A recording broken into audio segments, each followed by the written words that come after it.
He has been called a legend here at Toronto Police Headquarters, the type of detective every investigator should be. You may not know his name, but he's worked on some of the most horrific murders this city has ever seen. Gary Giroux is retiring after almost 40 years on the job.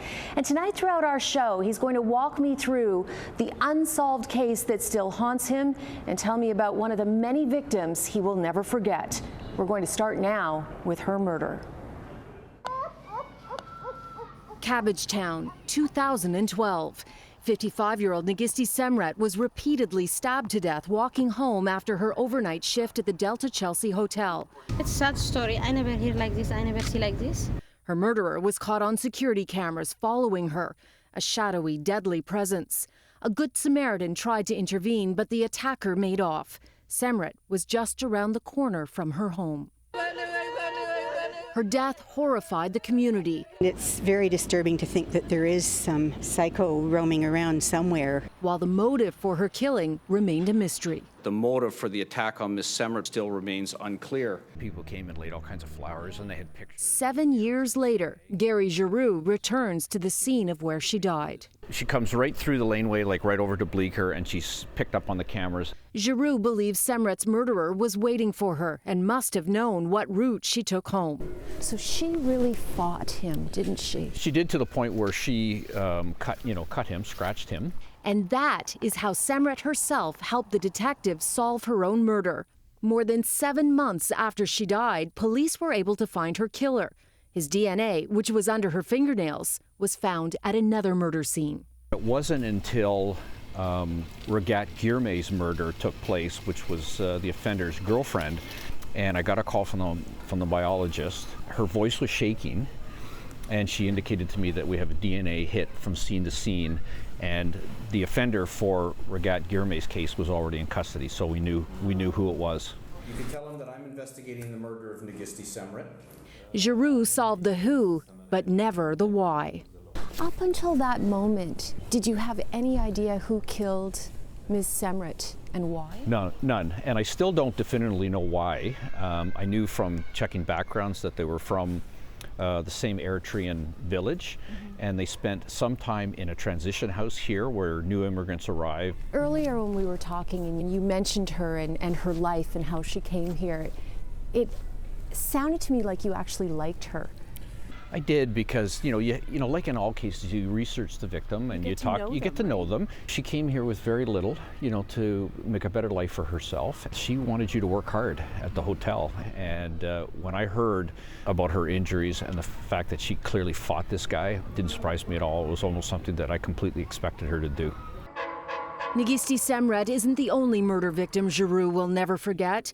There are so many more. George Faywell was another one that stood out in my mind. He was found behind Jimmy Simpson Arena there on the railroad tracks, and he was developmentally delayed. He had a learning disability. He was a really frail, easily victimized individual. And then there is 11-year-old Ephraim Brown, who should now be 23 years old. He was allowed to stay up late, at a party, for a party in the community. Beautiful summer night. And two gangs came to the party together and ended up shooting at each other, and the young boy was in between. And that one, I hear from his mom on occasion, and Ephraim's sister. Yeah. And coming up, one of the unsolved murder cases that still haunts Gary Giroux, and I ask him how he stays grounded after such a difficult job.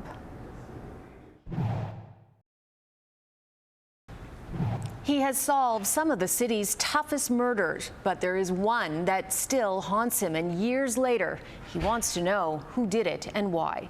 Detective Gary Giroux is retiring after almost 40 years on the job. He's considered a legend here at Toronto Police Headquarters, and tonight he takes me to the scene where 2 young men were murdered. It's a place he returns to regularly. June 13th, 2008.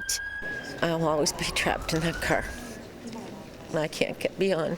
This picture was taken of 25-year-old Oliver Martin and 26-year-old Dylan Ellis. 3 minutes later, they were dead, shot to death point blank in Ellis's parents' black Range Rover on Richmond near Bathurst. Martin's girlfriend, who took the photo, was in the back seat but was not injured. They had spent the night watching the NBA playoff finals at a friend's condo and were on their way home, but came back because they had forgotten to return their friend's keys. They were killed just as they pulled up. I think it's a possibility that there'd been some perceived disrespect. The area has changed a lot in 10 years, but Detective Giroux remembers exactly what happened. Dylan Ellis has the window down because it's warm out, and he turns his head to the left and says something to the effect of, like, "How's it going?" And then there's just a series of shots fired. All these years later, there is still no suspect and no motive. And Gary Giroux still comes back and sits in the parking lot across the street, wondering if there is something he missed. I sit just to see if there's any inspiration, you know. I've done that on a few, you know, and I'm not saying it's like overly remarkable, but this one bothers me. That's why it was towards the top of the list. I like to see it solved, even if the offender ends up being deceased himself or whatever it happens to be. But these guys were going to go on to, you know, do great stuff, you know. So what do you think happened? Were these young men in the wrong place at the wrong time? Did they anger somebody? We looked at, you know, could it have been like a road rage where the offender had the ability to follow them back? Could it be, you know, a case of mistaken identity in relation to a very unique looking high-end, you know, motor vehicle? I don't think I can remember ever having one in 22 years where there was just nothing based on the deceased's lifestyle that didn't give me some investigative direction. Giroux estimates he's investigated some 200 murders in the 22 years he's been in homicide. He started as a cop right out of high school. He knew when he was 14, that's what he wanted to do. Do you still keep in touch with family members of these two young men who were murdered here? I haven't spoken to them in some time, but I have one mom that I hear from probably every month since 2003. Wow. Yeah. And is that unsolved or solved? No, solved. Yeah, solved. Really? Yeah. And to the point now where the gag around the office is that I've been there so long that people who have served like life sentences are now getting out. You see the worst of the worst. You go to these grim crime scenes. Yeah. How do you compartmentalize all of that? How do you not let it all absorb into you? The longevity key is family support. No question. That's number one. And then staying focused, staying professional. But if you don't have that pillar at home, then you're going to be lost very quickly, because it's dark. Gary Giroux credits his wife for keeping him grounded. Now, he says he's going to need to keep busy. He might do some consulting in the future, but he promises he's not going to write a book. But to give you a sense of just how respected Gary Giroux is here at Toronto Police Headquarters, I reached out to Hank Itzinga, who's another homicide officer. He's actually investigating the alleged serial killer Bruce McArthur case. And this is what he wrote me back. And he said, "Gary is indeed a legend and the type of detective every investigator should aspire to be. Infamous for working 36, 48-hour days, never a glory seeker, loved by Crown attorneys and judges. If there was a handbook or course out there titled How to Be a Homicide Detective, they might as well call it How to Be Gary Giroux." And coming up, I have one more story from Gary Giroux. This one is about how he ended up investigating then Toronto Mayor Rob Ford amidst the crack cocaine scandal. I've been telling you tonight about how a legend here at Toronto Police Headquarters is retiring after almost 40 years on the job.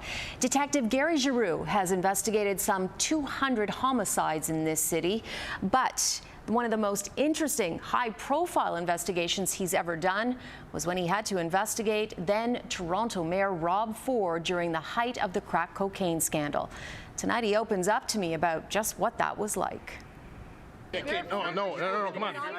2013, Detective Gary Giroux was called on to investigate Rob Ford.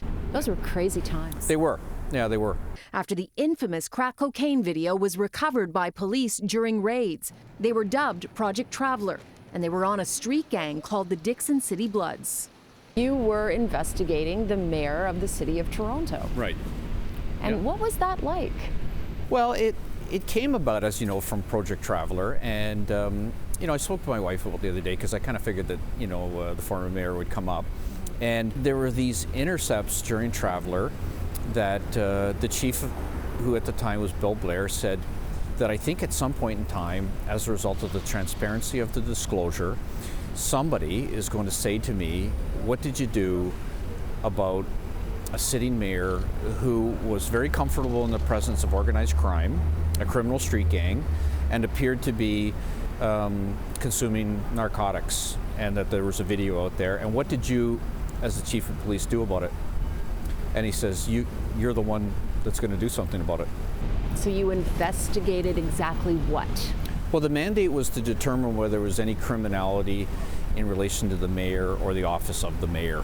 And so we started to interview staff members and former staff members and conduct surveillance. It went on for a long time. Was there a plane following? There was planes, and we had a dedicated surveillance team. What was your conclusion? Well, my conclusion was that the mayor at the time was consorting with known active criminals, and these were people who were identified during Traveler as being violent members of the community who had victimized many people violently, sold firearms, sold drugs. As far as ever getting to the point where the mayor was like arrestable for anything, I never found that there was anything that was you know, suitable or appropriate, you know, for the mayor to be arrested for. All these years later, was it the right thing to do to investigate him and have all those hours of surveillance? You know, I stand behind it, and I do agree with the chief that at some point in time, somebody, and I suspect it would have come from the media, would have said, why didn't you do something about that? And I sat in his office on many occasions, you know, more than I ever have for any other chief over the years, and we had these types of discussions, and he basically said, what am I supposed to do as the chief? And ultimately, in a sense, you cleared then Mayor Rob Ford. Yeah, in a sense. I mean, I don't agree with his conduct, you know, in relation to, you know, the people that he found himself in the presence of, because they were dangerous North End Dixon gang members, and I think his conduct was wrong. But as far as any criminality, it wasn't appropriate to go in that direction. Detective Gary Giroux also investigated the G20 protests, with hundreds of charges being laid and a 98% conviction rate. He says he's going to miss the people here. I'm pretty sure they're going to miss him back.